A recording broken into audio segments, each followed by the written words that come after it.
नाज़रीन, आज आपको लेकर चलते हैं एक ऐसी जगह जहाँ की सर्दी हड्डियों में उतर जाती है, जहाँ हवा में सांस लेना भी चैलेंज लगता है और जहाँ दर्जा हरारत इतना कम होता है कि पानी, कपड़े और यहाँ तक कि जिंदगी की रफ्तार भी थम जाती है। ये है द्रास, भारत का सबसे ठंडा गांव जो लद्दाख के इलाके में वाक़या है। द्रास वो जगह है जहाँ 1995 में दर्जा हरारत -60 डिग्री सेल्सियस तक पहुंच जाता था। इस शिद्दत की सर्दी का अंदाजा आप इस बात से लगा सकते हैं कि इंसानी जिस्म से निकलने वाला खून भी -3 डिग्री सेल्सियस पर जम सकता है और यहाँ की सर्दी इससे कहीं ज्यादा होती है। ये जगह दुनिया का दूसरा सबसे ठंडा आबाद मुकाम है, जिसने रूस के साइबेरिया जैसे इलाकों के साथ अपनी जगह बनाई है। मैं हूं मोहम्मद फैजान और आप देख रहे हैं वर्ल्ड फर्स्ट डॉक्यूमेंट्री। द्रास की खूबसूरती इसकी सख्ती से अलग है। चारों तरफ बर्फ पोश पहाड़, दरमियान में पुरसुकून वादियां, छोटे छोटे घर और गहरी खामोशी मिलकर एक अजीब सी रूहानियत पैदा करते हैं। जब कोई इंसान पहली बार यहाँ पहुँचता है तो उसे यकीन ना आए कि इतनी सर्दी में भी जिंदगी मुस्कुरा सकती है। यहाँ के लोग आम घरों में नहीं बल्कि मिट्टी, लकड़ी और कंक्रीट से बने खास घरों में रहते हैं, जिन्हें सर्दी रोकने के लिए खास तरीके से तैयार किया जाता है। खिड़कियां बंद, दरवाजों पर पर्दे, फर्श पर मोटे कालीन और हर कमरे में लकड़ी से जलने वाली बुखारी, ये सब दराज की जिंदगी का हिस्सा है। यहाँ की सुबह गाय का दूध धोने से शुरू होती है और शाम लकड़ियां जमा करके खत्म होती है।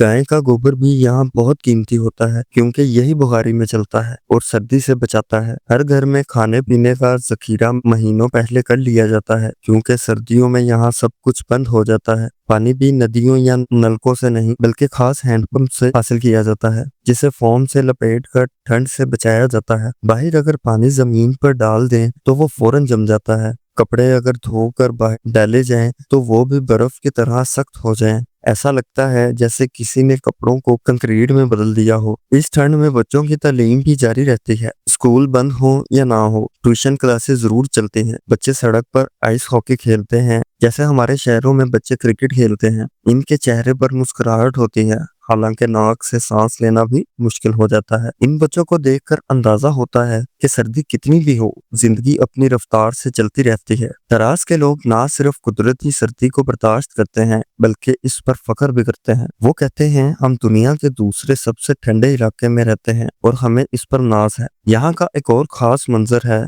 बर्फ से जमी हुई आबशार, जिसे देखने के लिए खतरनाक पुराना पुल पार करना पड़ता है। फिर नदी के किनारे किनारे चलकर इस आबशार तक पहुंचा जाता है। यह आबशार देखकर ऐसा लगता है जैसे किसी ने पानी को लम्हे भर में रोककर मुजस्मा बना दिया हो। एक और दिलचस्प तजुर्बा ये होता है कि अगर आप -26 डिग्री से कम दर्जा हरारत पर उबलता पानी फिजा में फेंकें तो वो हवा में जाते ही बर्फ बन जाता है। इसे साइंस में एम्बेम्बा इफेक्ट कहा जाता है और कई लोगों ने भी इसे आजमाया, लेकिन ये नाकाबिले यकीन है। द्रास के आसपास का इलाका तारीखी अहमियत भी रखता है। कारगिल वार मेमोरियल यहीं पर है, जहां 1999 में होने वाली कारगिल जंग के शोहदा को याद किया जाता है। यहाँ असली तोपें, गन्स और एक फाइट जेट भी रखा गया है जो ज़ायरीन को उस वक्त की शक्तियों की याद दिलाते हैं। इन पहाड़ों में एक तरफ कुदरत की खामोशी है और दूसरी तरफ जंग की गवाही, जो बताती है कि सर्दी सिर्फ मौसम नहीं बल्कि बल्कि एक आजमाइश भी हो सकती है। एक दिन एक इंसान को मशकू वैली जाने का मौका मिला, जो द्रास के करीब ही वाक़या है। यहाँ के बच्चे उसे देखकर मुस्कुराए और एक खानदान ने उसे चाय की दावत दी। उसने समझा सिर्फ चाय होगी, लेकिन उन्होंने घर की तैयार करदा डिशेस जैसे सत्तू, मक्खन और दाल के साथ भरपूर खाना खिला दिया। यहाँ के लोग भले ही जदीद सहूलियात से महरूम हो, लेकिन मेहमान नवाजी और दिल के सुकून में ये हम सब से कहीं आगे हैं। इनका तर्ज जिंदगी सादगी में लिपटा हुआ लेकिन मुकम्मल इत्मीनान से भरपूर है। यहाँ के लोग हमें एक बड़ी बात सिखाते हैं कि जिंदगी सिर्फ सहूलियात से नहीं, हौसले,